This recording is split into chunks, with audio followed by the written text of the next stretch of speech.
In order to determine the number of payments or total periods, NI, given all other variables from Formula 1, which is the present value annuity formula or amortization formula, the formula is given to be that. Now, we see that we can actually divide throughout by PMT, which are the equal regular payments.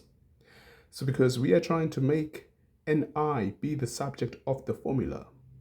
So that is the first thing that we do. So doing so, we are going to get PV divided by PMT on the left-hand side. And on the right-hand side, the PMT is gone because we divided PMT on both sides.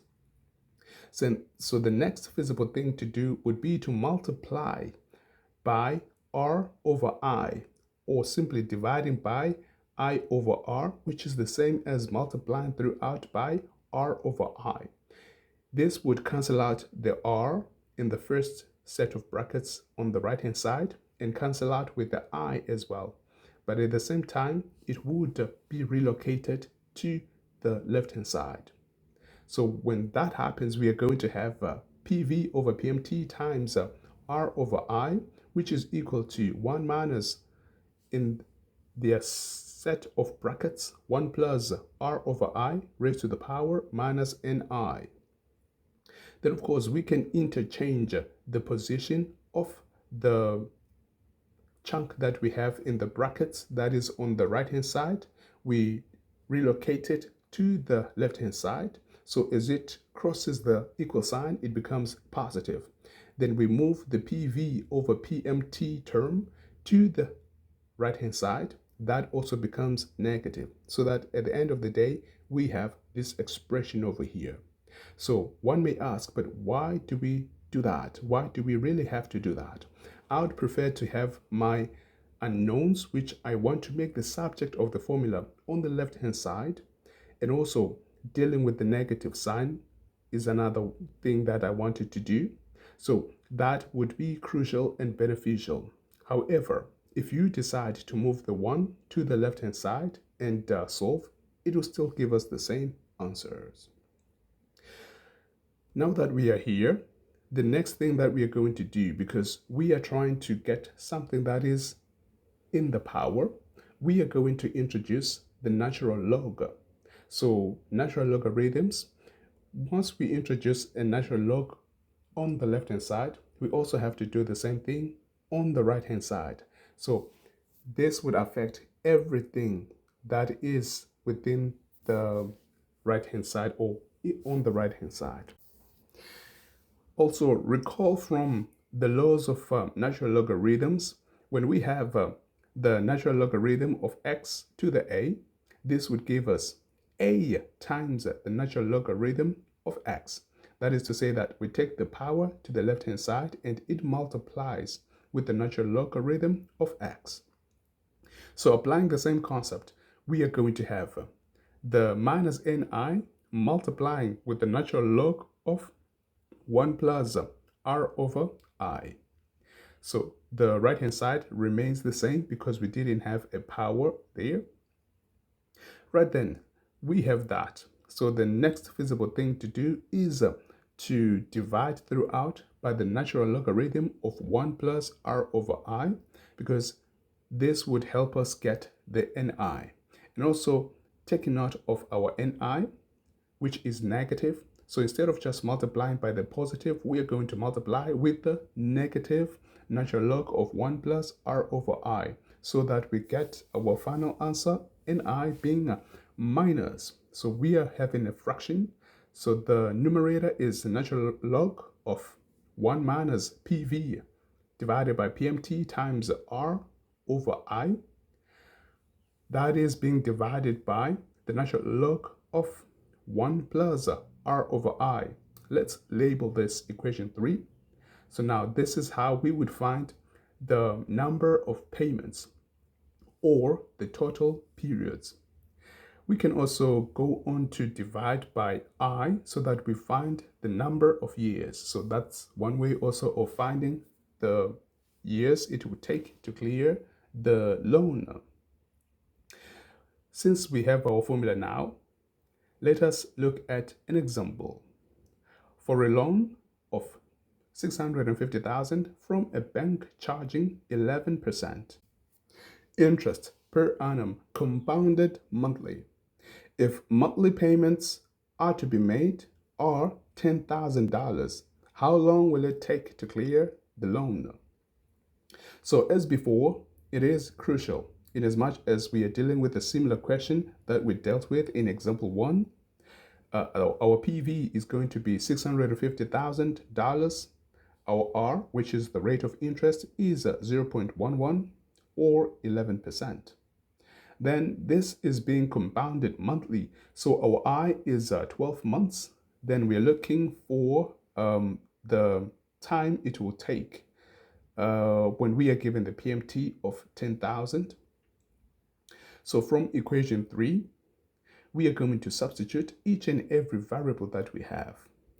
And as before, we are going to make sure that each and every variable is in place. Right, so we have the PV.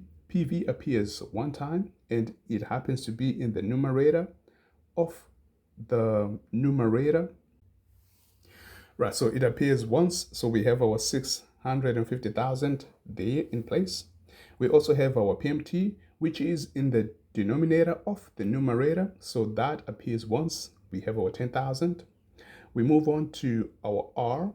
So we have R in two places, one in the numerator of the numerator and the second position in the numerator of the denominator. So we have 0.11 in two places, so we substitute it in the right place. Now we look for I. So our I here is 12. So let's forget about the I on the left hand side and focus on the I's on the right hand side. So we've got I's in two places. So the I is in the denominator of the numerator and in the denominator of the denominator. So we substitute our I-12 in both places. So with that, we see that we have actually substituted for each and every variable, and we have done so properly. So the next thing, of course, would be to simplify whatever we have within the pair of brackets or parentheses so that we avoid making unnecessary mistakes.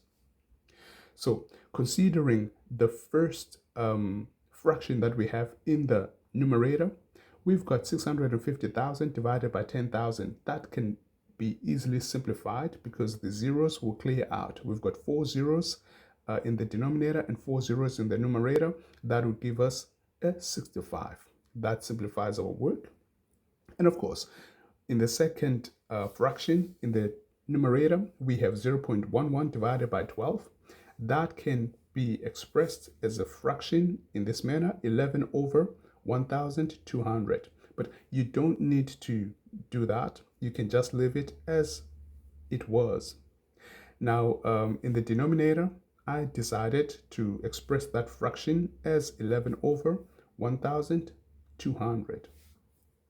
So with that, then, I know that I can combine the two fractions. Well, not the two fractions per se, but I have 65 times the 11 over 1,200. That multiplied by 65 would give me 715. So this is basically multiplying 65 times 11, giving us 715 over 1,200. Now, in the denominator, I see that if I add 1 plus 11 over 1,200, I can express this as a decimal because I can do that or keep it as a fraction. But now if I express it as a decimal, I'd rather keep it to 5 or 6 decimal places. But of course, I would advise you to make sure that you keep it to minimum 4 decimal places. And 6 decimal places is fine, but there's no need to. So, but I'll just keep it at 6 decimal places because I don't want my answer to be too different from the answer that I'm supposed to get. Right, so with that, then we are going to have that.